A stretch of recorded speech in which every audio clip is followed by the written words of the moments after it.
نحن نقول بعض من شبابنا هل رفاهية هذا تسمونها ولا كسل؟ يعني بيجي عند محل مال مواد الصحية ما كافي مواد صحية، وبينزل نافذة ماله وبيضرب هرناته، يبقى العامل مال المواد الصحية يجي معه للسيارة وهو أتم صحته. لا تقول والله حسن الظن يمكن مصاب، لا ما عنده إصابة، هذا بالتأكيد أقول لكم مسؤول عن الكلام، ما عنده إصابة، لأن شفت عدة مرات، وكذلك سألت العامل الموجود في المحلات بخير وعافية، لكن عندهم شوية رفاهية وبيقول يجيب لي الشيء الفلاني، يعني أشياء صحية، وبيقول له ماشي عندك أصلي رد مرة ثانية، وبعدين بيقول يجيب لي آلة الدفع وهو جالس في السيارة خدمة.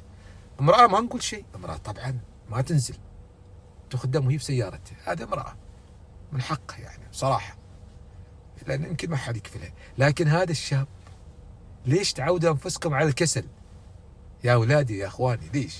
وتكلمت أنا كم مرة عن الموضوع وأشوف يتكرر.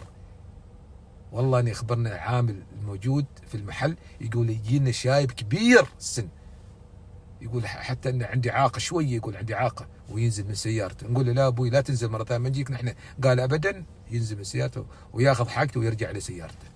وأولادنا وشبابنا وإخواننا كسلانين، ترى ما كافي، هذا محل مواد صحية. بارك الله فيكم.